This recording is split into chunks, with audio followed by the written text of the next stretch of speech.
Yeah, as ugly as it can be. But it's lawful. I mean, some of the things he's doing, again, are real unlawful, um, just in the crossing the I's and the dotting of T's, but they are a response to Elon Musk turning people out and Kamala talking about guaranteeing abortion by law, keeping people from voting for her in 7 states.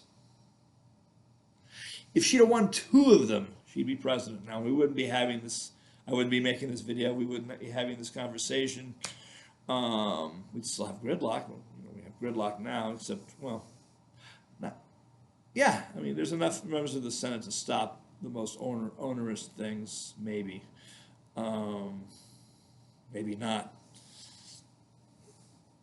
Unless Republicans go forward, I'm repeating myself, unless Republicans go forward and say that we didn't believe this was going to happen or we've changed our minds, that we want Trump removed, and that we don't, and we can even say that it was over the insurrection and, nobody told us that he really was in charge because he couldn't go to trial because, I mean, here's the thing. Team Crazy got together with Trump and said, how do we make Trump president? And, these are people, Flynn, Byrne, he's, we all know that Flynn was honored by the Russians and he was pro-Russian. He and Jill Stein, were pro-Moscow.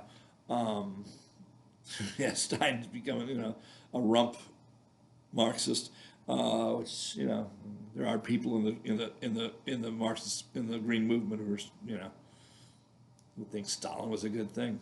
So yeah.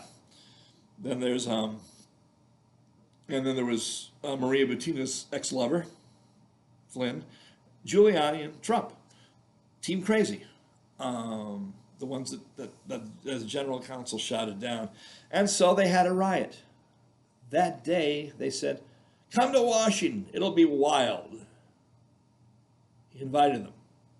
No debate on that. Donald Trump then probably he was involved in the planning of the breach of the Capitol. He said quite plainly, we're going to the Capitol and we're going to talk to the weak Republicans. The Democrats, they're hopeless. Now, does that mean they were going to do something to the Democrats? Prevent them from going to the floor? Commit violence against them? Kill some of them? They had wild mobs. The mob of people at the speaker's door were people look at their faces and they said, those people were evil. We saw pure hate. So were those people at the speaker's door part of the plot? Yes, we know that because the Oath Keepers leadership went to check on them, and then they folded away into nothing when they realized that that they didn't that they had not won the day and could not win the day, and that the people they sent ahead were in custody. They're now pardoned and they're now out. So now they can say, in fact, if a prosecutor wanted to say, or a future Congress wanted to call these people up, they could not, because they were pardoned. They have to tell the truth, and they would be obstructing justice, or their sanctions could be applied to people who wouldn't say it, and they would brag about it anyway. I'm sure somebody's going to say, yeah, Trump was in on it. I don't know, would they? It's an interesting question to see. All it takes is one person to say, yeah, Trump was in on the planning. This is what we would have done if we'd have gotten through. This is who we would have done it to. Or we didn't know, but this is what, you'd have to get some of the hardcore people to say, if we'd have gotten through, this is what would have happened. Um, I don't know if anybody would say that. If it's true, it might not be true. You know, for me, it's likely that they would have done bloody things and nasty things if they had gotten through and not been stopped by actually an act of God and or of law enforcement, of the rule of law, holding and stopping people from going in and abusing members of Congress and the Senate. But Trump knew. I mean, Trump has a defense against the saying that when Ashley Babbitt was killed, that he called it off because he didn't want anybody to be killed. That's a reasonable defense for Trump, and that's probably why they didn't charge Trump with insurrection. In a rule of law, Trump has reasonable doubt. But the public and the Senate don't have to go with the rule of law. Somebody could make that case. Not that he was going after his vice president. That was a stupid thing to do. Sorry, Jamie.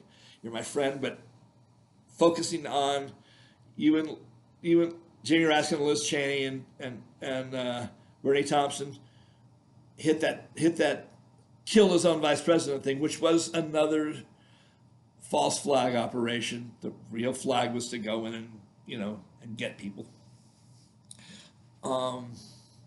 So it was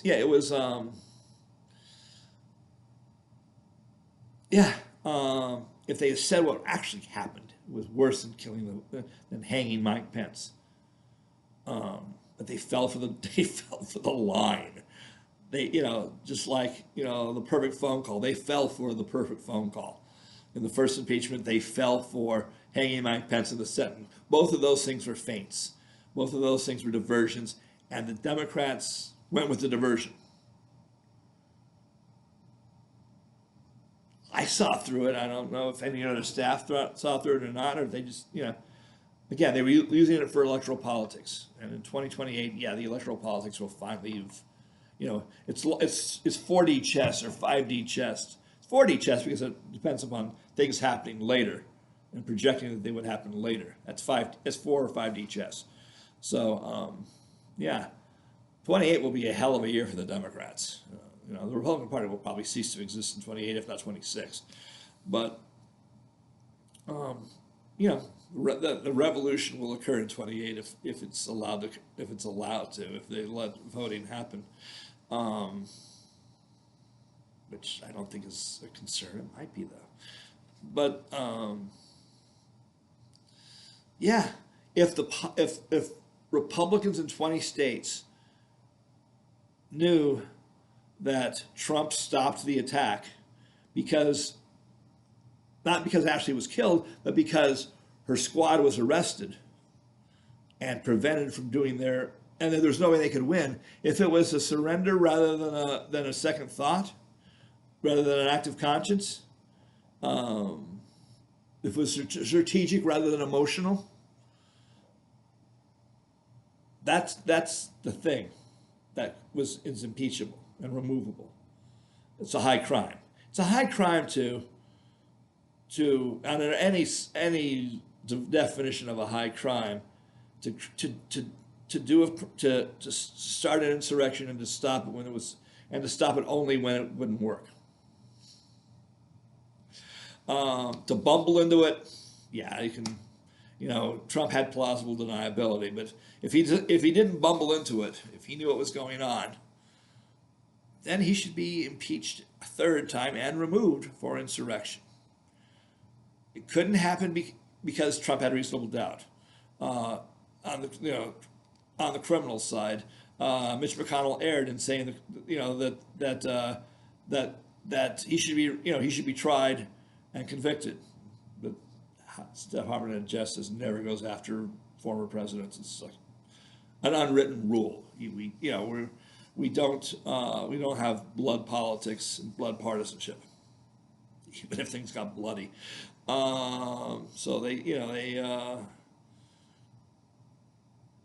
It's unless it's bad enough for 20 Republican parties to say and really for Charles Koch to say, or yeah, well, the one who didn't die, David Koch or Charles Koch, to say, new Koch or old Koch, to say that, sorry guy, that's uncalled for, to say, get rid of this guy. It would take Koch to tell his network to get rid of Trump. And it would happen. He could turn on enough people to have 20 states change, 20 senators say, let's relitigate both impeachments because he's a Russian. He was acting under Russian direction, and we are in favor of Ukraine, not Ukraine getting bombed. It's all the same issue. Because the insurrection was to cover up the first impeachment, which could have been tried in court. Did Donald Trump get bribed to stop the javelins? It's all about Ukraine. Ukraine? Really? This is like the hill humanity is dying on? Ukraine? Oh my God, that's pathetic. We're a pathetic species. So it's all about Ukraine. If we want to save Ukraine, then we've got to acknowledge that Trump was trying to cover for serving Russia's interests for his own interests in Ukraine, and that the second impeachment was because of that. It's what happened. People say, "Oh, you're dreaming." It's not that. It is that. It is just that. Putin loves Trump because he wants Ukraine. Trump is the key to restoring the Russian Empire. And I'm looking forward to looking at other people's comments on this, because it's going to be fun to see. See if anybody agrees with me. See if anybody watches this video. So, yeah, I'm going to have to watch some of these videos again to do the descriptions, see what I said. I think I've got a pretty good idea. And it'll just be part 1, part 2, part 3. Read it yourself, listen to yourself. So, yeah, it's that easy, it's that hard. What do you feel about Ukraine? That's the key issue. Because everything else that Trump did can be undone, and will be undone by judges, or most of it. Some of it can't be, but some of it will be. And Trump might even redo it when he finds out that he was mistaken, like about nuclear. Who watches nukes? So, yeah, Musk might undo it if he was brief. Last week I talked about what Musk should have done, what he could do to have it not be crazy. He can still do that. We could undo the Muscovite thing. We can't undo American bombers destroying the Ukrainian counterattack. Because if Trump's sure that he's with Putin, I don't know if there was a quid pro quo or not. That would be the smoking gun. But for now, it's about Ukraine. It's about stopping Russia from getting Trump to do his bidding on Ukraine, and that the fact that the second impeachment was to cover that up, and the first impeachment was, in for a penny. Stop the javelins. Okay, let's bomb the Ukrainians. It's the same thing, just in a different intensity. So, yeah. Ask yourself, if you're a Republican, are you with Putin or are you with Ukraine? Salva Ukraini, people. Toodaloo.